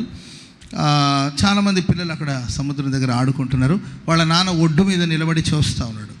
ఒడ్డు మీద నిలబడి చూస్తూ ఉంటే ఒక పెద్ద అల వచ్చేసిందండి. ఏంటండి, రాకాసి అల అంటారు కదండి, అలాంటి ఒక అల వచ్చి అక్కడ ఒడ్డు మీద ఆడుకుంటున్న, సముద్ర తీరులో ఆడుకుంటున్న ఆ బిడ్డను ఈడ్చుకుని వెళ్ళిపోతుంది. అప్పుడు వెంటనే వాళ్ళ నాన్న ఏం చేశారంటే, బిడ్డను కాపాడడానికి కోసం వేగంగా ఆ సముద్రంలో దూకి తన బిడ్డను కాపాడుకోవడానికి వెళ్ళి తన బిడ్డను ఆల్మోస్ట్ వాళ్ళు పట్టుకోబోయాడండి. పట్టుకోబోతుంటే ఇంకొంత దూరంలో ఇంకొక బాబు నీట మునిగిపోతూ, అయ్యా ఎవరైనా వచ్చి నన్ను కాపాడండి కాపాడండి కాపాడండి అని కేకలు వేయడం ప్రారంభించాడు. కేకలు వేస్తూ ఉంటే వెంటనే వీళ్ళ ఒకవైపునేమో తన కొడుకు, అవతల అంత దూరంలో ఏమో ఏంటండి ఇంకొక ఎవరో మరి ఏ తల్లి కన్న బిడ్డో తెలీదు నీట మునిగిపోతుంటే, ఇక్కడేమో తన సొంత కొడుకు. ఒకవైపున తన కొడుకును పట్టుకోవాలా, లేకపోతే అతన్ని కాపాడాలా? వాళ్ళ నాన్న ఏం చేశారు తెలుసండి? తన కొడుకు చేయి విడిచిపెట్టి వాళ్ళంతా దూరంలో వెళ్ళి ఆ బాబుని పట్టుకున్నాడు. ఇక్కడున్న కొడుకు బాబు నీట మునిగిపోతూ ఆయన అడుగుతాడు, నాన్న, నా తండ్రి, తండ్రి, తండ్రి, నా దేవా, నా దేవా, నీవేలా నా చేయి విడిచావంటే వాళ్ళ నాన్న అంటాడు, ఇతని చేతిని పట్టుకోవడం కొరకు ఒక క్షణం నీ చేతిని నేను విడిచిపెట్టాల్సిన పరిస్థితి వచ్చింది. నీ చేతిని కానీ పట్టుకున్నట్టు వీడు మునిగిపోయినాడు. ప్రేమైన వాళ్ళరా, యేసయ్యా, నా దేవా, నా దేవా, ఎందుకయ్యా నా చేతులు విడిచిపెట్టావంటే, ఆనాడు యేసుక్రీస్తు వరకు చెయ్యి సిలువ మీద విడవకుండా ఉండుంటే మన చేతులు పట్టుకోవడానికి అవకాశం ఉండేది కాదు. నిన్ను నన్ను రక్షించిన కొరకు ఆనాడు యేసుక్రీస్తు వరకు చెయ్యి విడవబడవలసిన పరిస్థితి వచ్చింది. నీ కోసం, నా కోసం. ఇది మనం గుర్తించాలి. మనం పొందవలసిన శిక్ష, మనం పొందవలసిన మరణం, మన పాపానికి మనం పొందవలసిన శిక్ష యేసు ప్రభు మీద ఏంటంటే ఆ శిక్షను విధించి, యేసుక్రీస్తు వారికి ఆ మరణాన్ని విధించి మన చేయి. అందుకే యేసు ప్రభుడు నా దేవా, నా దేవా. ఎందుకంటే యేసుక్రీస్తు ప్రభులు వారు ఒక క్షణమైన ఆయనకి దూరంగా ఉండలేడు, అంతే. తండ్రికి దూరంగా ఉండలేడు. తండ్రి త్రిత్వం అంటారు కదండి, తండ్రి, కుమార, పరిశుద్ధాత్మ త్రియేక దేవుడు. ఆ త్రిత్వంలో ఒక భాగం యేసుక్రీస్తు వారు. ఆ ఐక్యతను పోగొట్టుకోవడానికి ఆయన ఏమాత్రం, అందుకేనండి గెత్సెమనే తోటలు కూడా ఆయన ఎందుకు ప్రార్థన చేశాడు, తండ్రి ఈ గిన్నె నా దగ్గర నుండి తీసేయండి, ఈ గిన్నె నా దగ్గర నుండి తీసివేయమని ఎందుకు ప్రార్థన చేశారంటే, ఆ పాత్రలో నుండి పానం చేశారనుకోండి, తండ్రి అతన్ని విడిచిపెడతారు, యేసుప్రభుని విడిచిపెడతారు. కనుక ఒక క్షణమైన నీకు దూరంగా నేను ఉండలేను, ఒక్క క్షణం నీవు నన్ను విడిచిపెట్టినా నేను ఉండలేను, భరించలేను, నేను నా చెయ్యి విడిచిపెట్టొద్దు అని అన్నాడు. అయినా నా చిత్తం కాదు, నీ చిత్తమే సిద్ధించిన కాదు. విడవబడాలి అక్కడ యేసుప్రభు. ఆయన విడవబడితేనే కానీ మనల్ని ప్రభు పట్టుకోలేడు.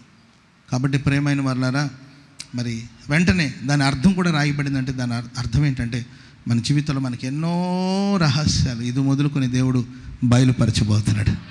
పాత నిబంధన భక్తులకు బయలుపరచబడిన ఎన్నో సంగతుల్ని క్రొత్త నిబంధన భక్తులైన మనకు బయలుపరచబడిందండి. స్తోత్రం చెప్పండి అందరూ గట్టి గట్టిగా హల్లెలూయా.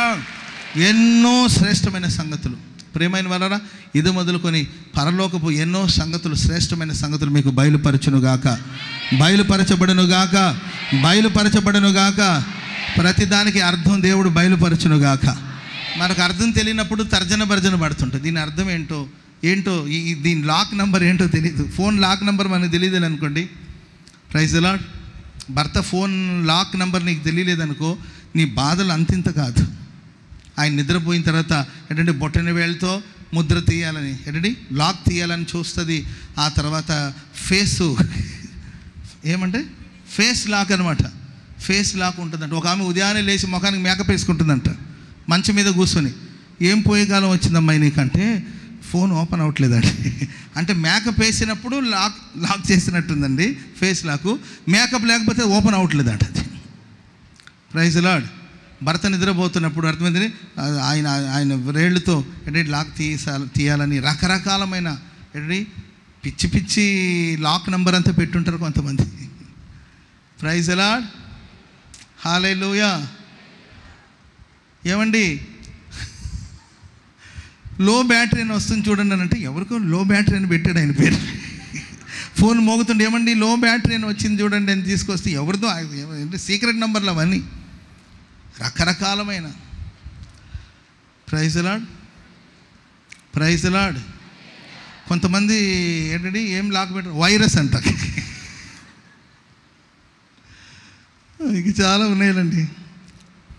ఎన్నో మర్మాలు ఉంటాయి, ఎన్నో రహస్యాలు ఉంటాయి. ఆ రహస్యం ఛేదించాలని మనం తొందరపడుతూ ఉంటాం లోకంలో. కానీ పరలోకపు రహస్యాలన్నిటిని బయలుపరచడానికి కొరకు యేసుక్రీస్తు వారు సెలవు మీద ఏలి ఏలి లామా సబాక్తాని అంటే, నా దేవా, నా దేవా, నీవేలా చేయి. ఈరోజు దేవుడు మన చేతిని పట్టుకున్నాడంటే, ఆనాడు యేసుక్రీస్తు వారి చేయి విడువబడింది. 5వ మాట ఎక్కువైందంటారా? షార్ట్గానే చెప్తున్నాను. ఓకే, యోహాను సువార్త 19వ అధ్యాయము 28వ వచనం త్వరగా చదవండి. యోహాను సువార్త 19. అటు తరువాత సమస్తమును అప్పటికి సమాప్తమైనదని ఎరిగి లేఖనం నెరవేరునట్లు నేను దప్పిగొనుచు ఉన్నాను అనెను. చిరకతో నిండి ఉన్న నిండిన పాత్ర అక్కడ పెట్టి ఉండెను గనుక వారు ఒక స్పంజి చిరకతో నింపి హిస్సోపు పుడకకు తగిలించి ఆయన నోటికి అందించిరి. యేసు ఆ చిరక పుచ్చుకొని యేసుక్రీస్తు వారు ఆ చిరకను పుచ్చుకున్నారు. చాలు. దప్పిగొనుచు ఉన్నాను ఏంటండి చెప్పాలి. ఎన్నో మాట ఇది? 5వ మాట. రెడీ? దప్పిగొనుచున్నాను, దాహం కొనుచున్నాను, దప్పిగొనుచున్నాను అని ప్రభు చెప్పారు. ప్రియమైన వారలారా, యేసు ప్రభుని ఏంటంటే ఆ శిలువ శ్రమలో మార్కు సువార్త 15:22 వచనం కూడా చదవండి. మార్కు సువార్త 15:22 వచనం. అతడు అలెగ్జాంద్రునకు రూపునకు తండ్రి వారు గొల్గొతా అనబడిన చోటుకి ఆయన తీసుకొని వచ్చారు. గొల్గొతా అనగా కపాలం అనే అర్థము. అంతటా బోళము కలిపిన ద్రాక్షరసం ఆయనకి ఇచ్చిరి గాని ఆయన దాన్ని పుచ్చుకోలేదు. 2 సార్లు ఆయనకి దాహానికి ఇచ్చారు. తలలు పైకెత్తి వినండి. 2 పర్యాయాలు ఆయనకి దాహానికి ఇచ్చారు. మొట్టమొదటిగా బోళం కలిపిన ద్రాక్షరసము అతనికి ఇచ్చారు. ఏ ద్రాక్షరసం అండి? మాట్లాడితే మీరు బాగుంటుంది. ఆ బోళము కలిపిన ద్రాక్షరసం. ఇది ఎందుకు ఇస్తారు? ఒక సిలువను మోస్తున్న వ్యక్తికి, ఆ సిలువ శ్రమను అనుభవిస్తున్న వ్యక్తికి బోళం కలిపిన ద్రాక్షరసం ఇస్తారు. ఇది దేనికోసం ఇస్తారంటే ప్రియులారా, ఈ బోళము కలిపిన ద్రాక్షరసం పానం చేసినప్పుడు వాళ్ళకి మత్తుగా ఉంటుంది. ఒకలాగా పెయిన్ కిల్లర్ లాగా అంటే ఒక మత్తుగా ఉంటుంది. ఈ మత్తులో వాళ్ళకి కలిగే శ్రమ అర్థం కాదు, నొప్పి తెలియదు. దేహమంతా ఒక మొద్దుబారినట్లు, కొట్టిన, హింసించిన, గాయపరచబడిన నొప్పి తెలియదు, బాధ తెలియదు. కనుక సిలువను మోయాలి కనుక నొప్పి తెలియకుండా ఒక మత్తుగా ఉండాలని ఈ బోళం కలిపిన ద్రాక్షరసం ఇస్తారు. యేసు దాన్ని పుచ్చుకోలేదండి. ఎందుకంటే ఆయన శరీరమందు శ్రమ పడాలి. అది దేవుని ప్రణాళిక. నొప్పి తప్పించుకోవాలని, బాధను తప్పించుకోవాలని అనుకునేవాడు కాదు మన ప్రభు అయిన యేసుక్రీస్తు వారు. ఇట్టి మనస్సును మన ఆయుధంగా ధరించుకోవాలి. పెయిన్ ఆయా సందర్భాల్లో దేవుడు మనకు కొన్ని వేదన కలిగిస్తాడు. ఆ వేదనను మనం భరించాలి. ఆమెన్ చెప్పండి అందరూ గట్టిగా హల్లెలూయా. ఆయా సందర్భాల్లో మనకు పలు విధమైన ఇబ్బందులు, పోరాటాలు, నొప్పి, వేదన అవన్నీ ఉంటాయి. అవి మనం తట్టుకోవాలి, భరించాలి, మనం సహించాలి, తప్పించుకోవాలి. ఈ బాధ నుండి తప్పించుకోవాలి, ఈ శ్రమ నుండి తప్పించుకోవాలి, ఈ బాధ్యత నుండి తప్పించుకోవాలి అనుకోకూడదు. పని అంటే చాలు కొంతమంది తప్పించుకుంటారు. ఏమా వింటున్నారా? పని అంటే చాలు కొంతమంది తప్పించుకుంటారు. పని ఉందంటే చాలు అడ్రస్ ఉండరు. వాళ్ళు వాలంటీర్స్ కావచ్చు, దేవుని సేవకులు కావచ్చు. పని ఉందనుకోండి. మా పాస్టర్ గారు ఒక ఆయన ఉండేవారు. ఏ బాబు, నిన్నే ఈ ట్రమ్మని పిలిచారనుకోండి. ఈ ట్రమ్మని పిలిచినప్పుడు వాళ్ళు ఎటు రావాలి? ఈ ట్రమ్మని పిలిస్తే వాళ్ళు వినబడినట్లు ఇటు పోతుండే వాళ్ళంట. అందుకే మా పాస్టర్ గారు ఏమన్నాడు, బాబు అటు పోండి అనేవాడు. అటు పోండి అంటే ఏం చేస్తారు? ఇటు వస్తారేమో అని. అందుకైనా బాబు ఇటు రండి అని కూడా, తమ్ముడు అటు పోండి అంటే వాళ్ళు ఇటు వచ్చేవాళ్ళట. ఒక పని ఉందంటే చాలండి కొంతమంది ఎలాగైనా తప్పించుకోవాలి. వాలంటీర్స్ ఎవరు వెళ్ళకూడదు కూటమైన తర్వాత అని అన్నాం అనుకోండి, ఆమెననే లోపల ఆటో ఎక్కుతుంటారు. అందుకే నేను కూడా ఆ పాస్టర్ గారు ఫార్ములా యూజ్ చేద్దాం అనుకుంటున్నాను. వాలంటీర్స్ ఎవరు కూటమోగానే ఇక్కడ ఎవరు ఉండకూడదు అంటారా? ఖచ్చితంగా ఉంటారు ఆ రోజు. అంటే ఏదో ఉన్నట్టుంది, ఒమ్మన్నాడు అంటే ఏదో సంథింగ్ ఉండుంటుందని ఉంటారు అన్నమాట. చూడండి, యేసు ప్రభుకు వచ్చిన శ్రమను ఆయన అంగీకరించాడు.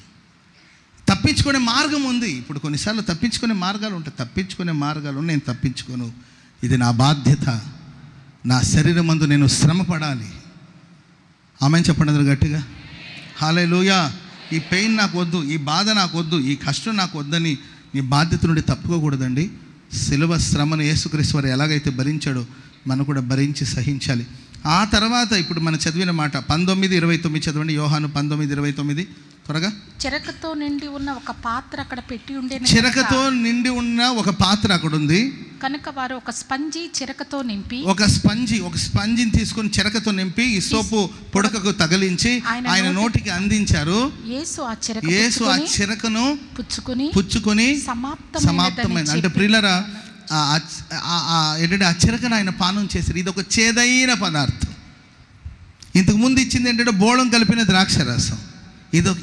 ఇది ఒక చేదైన పదార్థం. చిరక అంటే ఒక చేదైన పదార్థం. దప్పిగొనుచున్నాను అన్నప్పుడు ఒక చిరకం తీసుకొచ్చి ఏంటంటే స్పంజితో ముంచి ఆయనకి ఆ దాహానికి ఇచ్చినప్పుడు ఆ చేదైన పదార్థాన్ని ఆయన పానం చేశాడు. ఇది దేనికి సాదృశ్యం? ఈ చేదైన పదార్థం ఎందుకు ఇస్తారంటే, తలలు పైకెత్తి వినండి. Praise the lord. అంటే మీరు గతంలో ఎప్పుడు వినని కొన్ని సంగతులు నేను మీకు చెప్తూ ఉంటాను. మరి మీకు ఎంతమందికి అర్థమవుతుందో నాకు తెలియదు. మనకు అర్థమయ్యే విషయాలు చెప్తే తొందరగా కనెక్ట్ అయిపోతారు. కొన్ని అర్థం కాని విషయాలు చెప్తున్నప్పుడు బిత్ర సూపులు చూస్తుంటారు కొంతమంది. సో గతంలో నేను ఎప్పుడు చెప్పని కొన్ని సంగతులు, ఏదో కొత్త సంగతులు మీకు చెప్పాలని నేను ప్రయాసపడుతూ ఉంటాను. Praise the lord. సరే, ఈ చిరకను ఎందుకు ఇస్తారు? మామూలుగా అక్కడ రోమా సైనికులు శిలువ మీద మరణించే వ్యక్తికి ఇంకొద్దిసేపట్లో చనిపోతారంటే ఈ చిరకను అందిస్తారు. ఈ చేదైన ద్రవ్యమును లేకపోతే ఈ చేదైన పదార్థాన్ని ఇస్తారనమాట. దాహానికి ఇస్తారు. ఎందుకు ఇస్తారు అంటే, వాళ్ళు అనుకుంటారు ఈ మనిషి శిలువ మీద వేలాడుతున్నాడంటే ఎంతమంది బ్రతుకులో చేదును నింపాడు. మీకు అర్థమైందండి?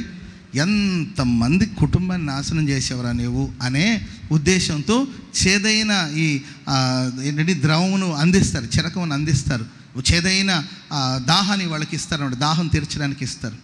అందుకే మీరు చూడండి, మనం అక్కడక్కడ వింటుంటాం, ఏదైనా తప్పుడు పనులు చేసిన వాడిని నడి రోడ్డులో ఉంచి నరకాలంటారు. అర్థమైందండి? మనమైనా అసలు అంత క్రూరత్వం మనలో ఉందా అనిపిస్తుంది. వాడు ఎవడో తప్పుడు పని చేశాడు, నిజమే, వాడిని ప్రభుత్వం శిక్షించాలి. కానీ మనం ఏమంటే తెలుసా, వాడిని రోడ్డు మీద నిలబెట్టి వీధి ఈడ్చి కొట్టాలి, వాడిని నడి రోడ్లో ఉరి తీయించాలి వాడిని అంటుంటారు అనమాట. ఎందుకంటే వాడు చేసిన పాపం. సో శిలువ మీద ఉన్నోడికి ఈ చేదైన చిరక ఎందుకు తాగిస్తారంటే, నువ్వు చేసిన పాపం, ఎంతమంది జీవితంలో చేదును నింపావు, ఎన్ని కుటుంబాలను పాడు చేసావు, ఎంతమందిని నాశనం చేసావురా. ఇదిగో ఈ చేదైన వాటిని నువ్వు పానం చేసి నీ బ్రతుకు చేదైపోలు, చచ్చే ముందు నువ్వు చేదుతోనే చావాలని చెప్పి చేదును అందిస్తారంట. కానీ యేసుప్రభు ఆ చేదును తీసుకున్నాడు. ఎందుకు తెలుసండి? ఆ చేదు ఆయన ఎవరికి కీడు చేయలేదు, ఆయన ఎవరికి హానిని తలపెట్టలేదు, ఎవరి బ్రతుకులు ఆయన చేదు నింపలేదు. కానీ ఆ రోజు ఆ చేదును పానం చేసి మన జీవితాన్ని మధురముగా మార్చాలని ఆయన చేదుని పానం చేశాడు. హల్లెలూయా, హల్లెలూయా. ఆయన దప్పిక దేనికి సాదృశ్యం అంటే, మన జీవితాన్ని మధురముగా మార్చాలని. ఆయన ఎందుకు దప్పిక ఉన్నాడంటే, మన దాహాన్ని తీర్చాలి, మన చేదైన బ్రతుకుని ఆయన మధురముగా మార్చాలన్న ఉద్దేశంతో దప్పికొనుచున్నాను అని ప్రభు చెప్పాడు. త్వరగా చదవండి 6వ మాట, 19వ అధ్యాయము 30వ వచనం. యేసు ఆ చిరకను పుచ్చుకొని సమాప్తమైనదని చెప్పి తల వంచి ఆత్మను సమాప్తమైంది. స్తోత్రం చెప్పండి అందరు గట్టిగా. సమాప్తం. Praise the lord. సమాప్తం. ఆమేన్. ద ఎండ్ అని ఉందా ఇంగ్లీష్లో? ఏంటో మరి, ఫినిషా? Okay, finish. సమాప్తమైంది. నాకు అప్పగించిన పనినంతా నేను పూర్తి చేసేసాను. Praise the lord. హల్లెలూయా. యేసుక్రీస్తు వారు ఏ పని మీద వచ్చారంటే, రక్షించడానికి కోసం ఈ లోకానికి రక్షకుడుగా వచ్చాడు. యేసు అనే పేరు మీద ఆయన వచ్చాడు. ప్రజల్ని తమ పాపం నుండి రక్షించడానికి కోసం వచ్చాడు. ఆ పనిని నాకు అప్పగించిన పని నేను సమాప్తం చేశాను. హల్లెలూయా. చెప్పండి గట్టిగా, హల్లెలూయా. కాలేబుకి ఒక కూతురు ఉందండి. ఎవరికి? కాలేబుకి ఒక కూతురు ఉంది. కాలేబు అంటాడు, ఒక పట్టణం, ఆ పట్టణాన్ని ఎవరైతే, హెబ్రోన్లో ఒక పట్టణం, ఆ పట్టణాన్ని ఎవరైతే పట్టుకుంటారో వాళ్ళకి నా కూతురునిచ్చి పెళ్లి చేస్తానని అనౌన్స్ చేశారు. సరే, కాలేబు కుమార్తె ఏమైనా అందగత్తెనా అంటే అంతేం కాదు.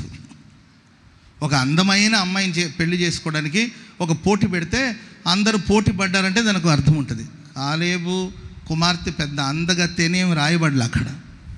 కానీ ఆమెను ఎవరైతే ఈ పట్టణాన్ని పట్టుకుంటారో వారికి కుమార్తెనిచ్చి పెళ్లి చేస్తారంటే, ఒత్నియేలు అనే ఒక వ్యక్తి ఆ పట్టణానికి వెళ్ళి శత్రులను ఓడించి అక్కడున్న రాక్షస సంతానాన్ని ఓడించి ప్రియులరా కాలేబు కుమార్తెను ఆయన వివాహం చేసుకున్నాడు. స్తోత్రం చెప్పడం గట్టిగా. కాలేబు కుమార్తె ఎవరండి? అక్స. ఆమెను వివాహం చేసుకున్నాడు. ప్రియమైన వారరా, మనం అంత పెద్ద అందగాళ్ళేం కాదు. మనం ఎంత మందంగా ఉన్నామో మనకే తెలుసు. సంఘం ఏం పెద్ద అందమైన సంఘం ఏమి కాదు. సంఘం ఏమి అందమైనది కాదండి. సంఘంలో ఎన్నో లోపాలు, ఎన్నో లోటుపాట్లు ఎన్నెన్నో ఉన్నాయి. పాపము చేత, అపరాధం చేత సచ్చిన స్థితిలో ఉన్నాం. ఒకప్పుడు దేవునికి దూరస్తులు మనం. ఎఫెసీ పత్రికలో అదే కదండి రాయబడింది. ఒకప్పుడు దేవునికి దూరస్తులు. చదవండి ఆ మాట, ఎఫెసీ పత్రిక త్వరగా 2వ అధ్యాయం అనుకుంటాను, త్వరగా 13వ వచనం త్వర చదవండి. అయినను మునుపు దూరస్తులైన మీరు, మునుపు మీరు దూరస్తులుగా ఉన్నారు, ఇప్పుడు క్రీస్తు యేసునందు క్రీస్తు రక్తము వలన సమీపస్తులై ఉన్నారు. ఆయన మన సమాధానమై ఉండి. ఆ పై వచనాలు కూడా చదవండి. మన పరజనులము అవన్నీ. ఆ కాలమందు ఇశ్రాయేలుతో సహపౌరులు కాదు, మనం ఇశ్రాయేలుతో మనం సమానమైన వాళ్ళం కాదు. పరదేశులమును వాగ్దానం లేదు, నిబంధన లేదు మన జీవితానికి. పరజనులము నిరీక్షణ లేని వారము, లోకమందు దేవుడు లేని వారుగా ఉన్నాము. క్రీస్తులకు దూరం. గతంలో మన జీవితం ఏంటంటే మనం ఇశ్రాయేలు ప్రజలతో మనం సహపౌరులు కాదు, మనం పరజనులం. మనకు వాగ్దానాలు లేవు, మనకు నిబంధన లేదు, మనకు నిరీక్షణ లేదు, దేవుడే లేదు. అలాంటి పరిస్థితుల్లో ఉన్న మనల్ని ప్రభు ప్రేమించి ఆయన రక్తాన్ని చిందించి సిలువలో ఆయనకిచ్చిన పనిని సమాప్తం చేసి, అందం లేదు, సౌందర్యం లేదు, మంచితనం లేదు, నిరీక్షణలు ఏమీ లేదండి మన జీవితానికి. ఇలాంటి మనలందరూ కూడా పరలోకానికి ఏంటండి యేసుక్రీస్తు వారికి పెళ్లి కుమార్తెగా ప్రభు మనల్ని మార్చుకున్నాడు. చెప్పండి కూడా మొదలు గట్టిగా. ఒత్నియేలు ఎలాగైతే అక్సాను పెళ్లి కుమార్తెగా మార్చుకున్నాడో ఆ విధంగా మనలందరూ దేవుడు పెళ్లి కుమార్తెగా మార్చాడు. చప్పట్లు కొడుతూ దేవునికి గట్టిగా హల్లెలూయా, హల్లెలూయా చెప్పండి గట్టిగా, హల్లెలూయా. పెళ్లిలో స్పెషల్ ఎవరండి? పెళ్లిలో స్పెషల్ ఎవరు? సరిగా చెప్పాలి. ఎవరండి పెళ్లిలో స్పెషల్ ఎవరు? మీరు చెప్పండి అని. ఎవరన్నా స్పెషల్? పెళ్లి కుమార్తె. ఆమెను చెప్పండి అందరు గట్టిగా. పెళ్లి కుమార్తె ఏముందండి, ఏదో ఒక సూట్ వేసుకొని ఉంటాడు, వచ్చి ఊరికి ముందు కూర్చొని ఉంటాడు. అర్థమైందండి? ఇక పెళ్ళికి ఎవరు రాలి ఆవిడ ముందే సిద్ధపడి వచ్చి కూర్చున్నాడు. ఏంటో ఆయనకు అంత తొందర నాకు అర్థం కావట్లేదు. ముందుంది ముసలి పండుగ అనే సంగతి తెలియదు ఆయనకి. ఊరికి ముందు వచ్చి కూర్చొని ఉంటాడు. ఇక జనమంతా వచ్చేస్తుంటారు, పాస్టర్లు వచ్చేస్తుంటారు, వాయిద్యాలు వాయించేవాళ్ళు పాడిందే పాడరా అనేది అంటారు కదండి. అట్లా పాడిందే పాడి ఇంకా రాలేదే అని ఎదురు చూస్తూ ఉన్నారండి. నేను కూడా వెళ్ళిపోయాను. సిస్టర్స్ కూడా అంత పాడుతూ ఉన్నారు. అదిగదిగో ఏది.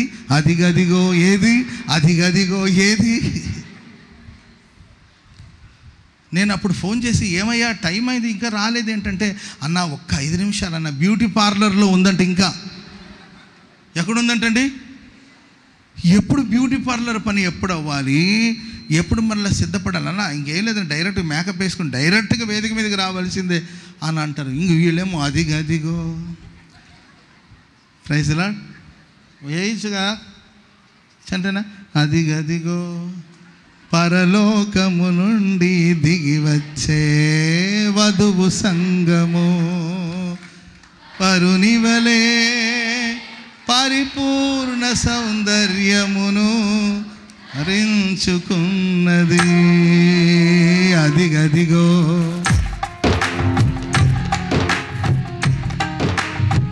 వధువు సంగము, పరునివలే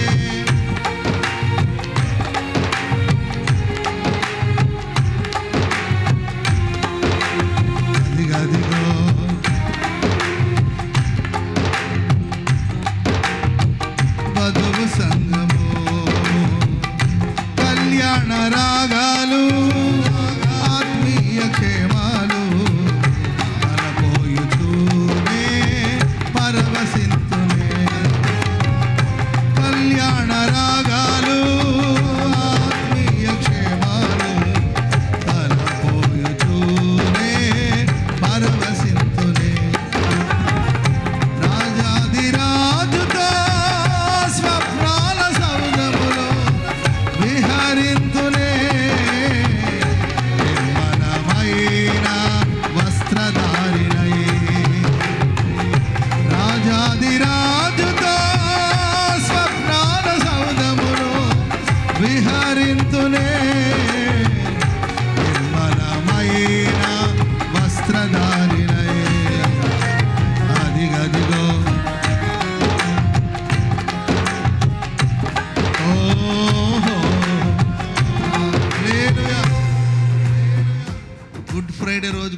కళ్యాణ రాగాలు పాడుతున్నారు చూడండి.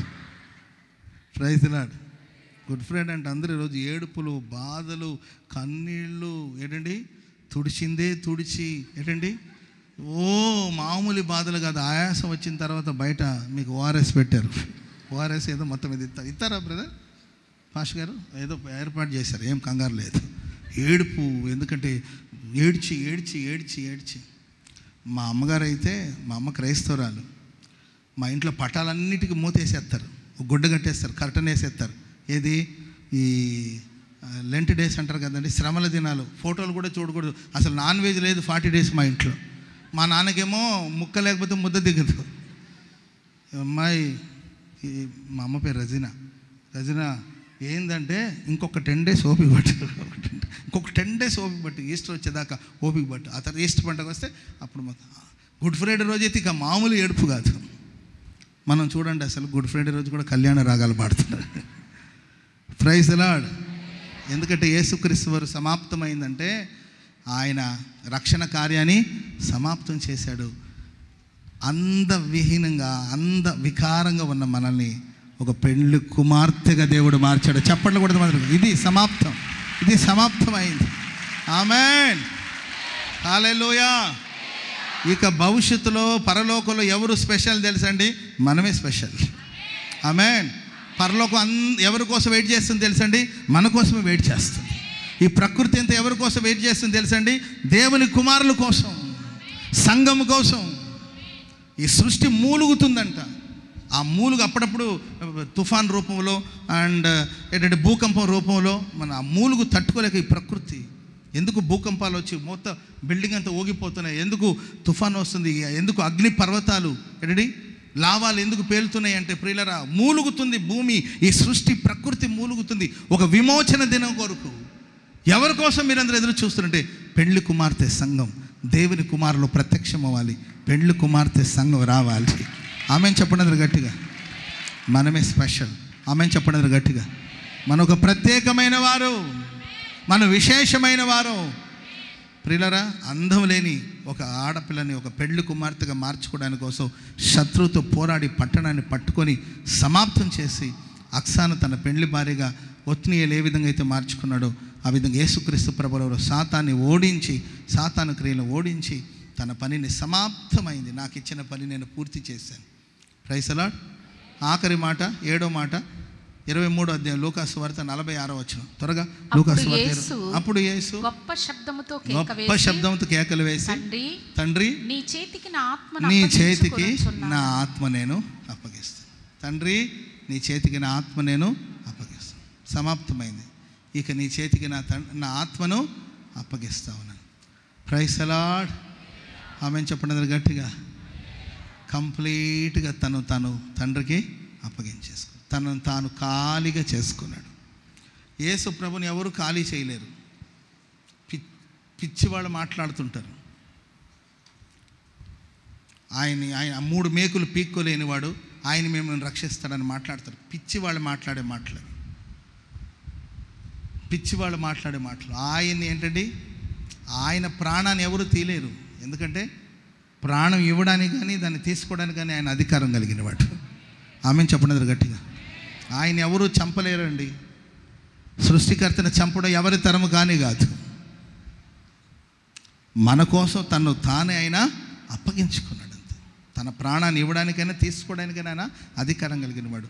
ఇక చివరికి ప్రియుల కంప్లీట్, నా ఆత్మను నీ చేతికి అప్పగిస్తున్నానంటే ఇక నా దగ్గర ఇవ్వడానికి ఏమీ లేవు. Praise the lord. రక్తమంతా దారబోసాడు. చివరికి ప్రియుల రక్తంతో పాటు నీళ్లు కూడా ఆయన దేహం నుండి బయటకు వచ్చేసిందంట.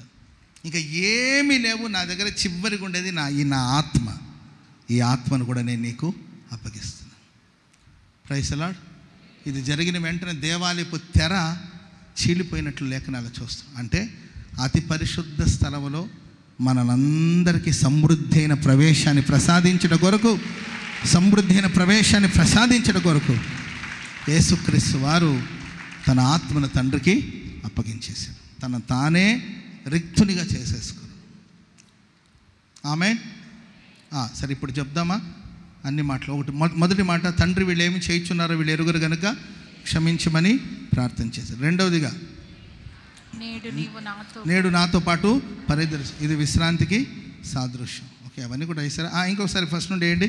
తండ్రి వీళ్ళే ఏమి చేయించున్నారు వీళ్ళు ఎరుగరు కనుక వీళ్ళకి క్షమించమని ప్రార్థన చేశాడు. క్షమిస్తే ఆయన మనల్ని అంగీకరించాడని అర్థం. దానికి సాదృశ్యంగా వస్త్రాన్ని ఇచ్చాడు.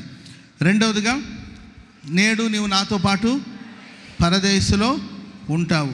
ఇది ఆయన మనకిచ్చే విశ్రాంతిని తెలియచేస్తుంది. మూడవదిగా ఇదిగో అమ్మ, ఇదిగో నీ కుమారుడు, ఇదిగో నీ తల్లి. అంటే పరలోకానికి మనకు కనెక్షన్ దేవుడు కలిపాడు. కుమారుని స్థానంలో మనల్ని ప్రభు పెట్టి మన ప్రార్థనలన్నీ పరలోకం ఆలకిస్తూ ఉంది. నాలుగోదిగా ఏలి ఏలి లమా సబాక్తాని, అంటే నా దేవ నీవు నా చెయ్యి, మన చెయ్యిని పట్టుకోవడానికి కోసం యేసు ప్రభు చెయ్యి విడవడం జరిగింది. అండ్ ప్రియులారా, వెంటనే దాని అర్థం కూడా రాయబడిందంటే దాని అర్థం ఏంటంటే పరలోకపు ఎన్నో రహస్యాలు దేవుడు మనకు బయలుపరుస్తాడు. నెంబర్ 5, 5వ మాట, దప్పిగొనుచున్నాను, దాహం గొనుచున్నాను, దప్పిగొనుచున్నాను.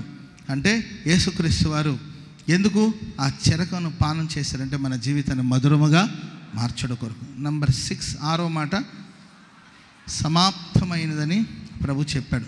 అంటే తనకు అప్పగించిన పనిని, రక్షణ కార్యాన్ని పూర్తి చేసి మనల్ని పెండ్లి కుమార్తె సంఘముగా ప్రభు మార్చాడు. చివరి మాట 7వ మాట, నా ఆత్మ నీ చేతికి అప్పగిస్తాను. తండ్రి, నా ఆత్మ నీ చేతికి, ఇంకా అప్పగించిన నా దగ్గర ఏమీ లేవు, చివరికి ఉండేది నా ఆత్మ, దాన్ని కూడా నీ చేతికి నేను అప్పగించాను. ఆమె సరే, ప్రార్థన చేసుకుందాం. స్తోత్రం స్తోత్రం స్తోత్రం స్తోత్రం.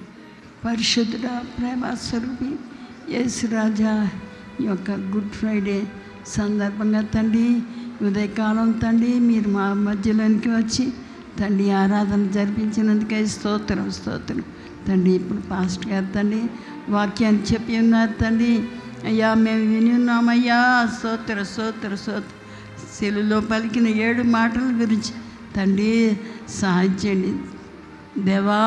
కనికరించిన ఆయన, నా పాపం కొరకు మీరు అయ్యా బలి తండ్రి, నాకు రావాల్సిన శిక్ష అంతా మీరు భరించి తండ్రి. సెలులో నాయన చంపడ్డారు తండ్రి. అయ్యా స్తోత్రం స్తోత్రం.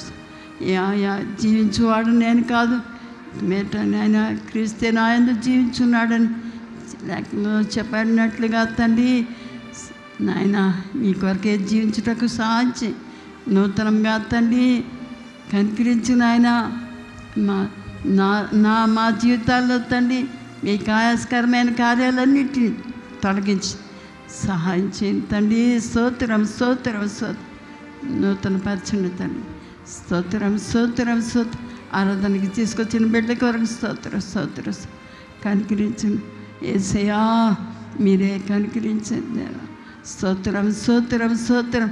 ఈ గుడ్ ఫ్రైడే తండ్రి చక్కగా జరిపించుకున్నట్టుకు సహాయం చేసిన దేవా. స్తోత్రం స్తోత్రం.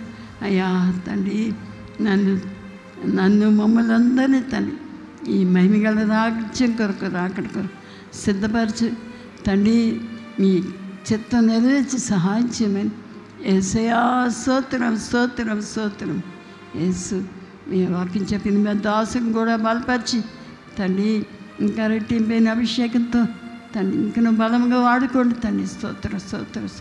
యేసయ్యా కనికరించి యేసు ప్రభా మమ్మల్ని అందరినీ కనికరించి మేమేమి గల రాజ్యం కొరకు అక్కడి కొరకు సిద్ధపరచమని మీకు ఆయాస్కరమైన కార్యాలన్నింటి నుండి విడిపించి తండ్రి సహాయం చేసి మహిమ పొందమని యేసయ్యా.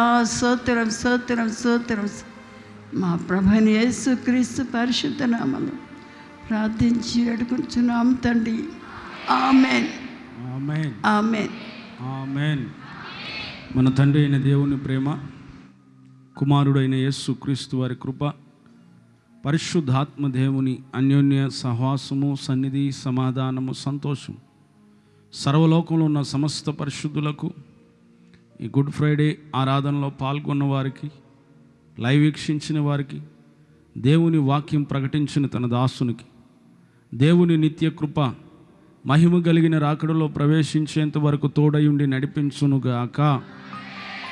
ఆమెన్ ఆమెన్. లేలుయా లేలుయా హల్లెలూయా.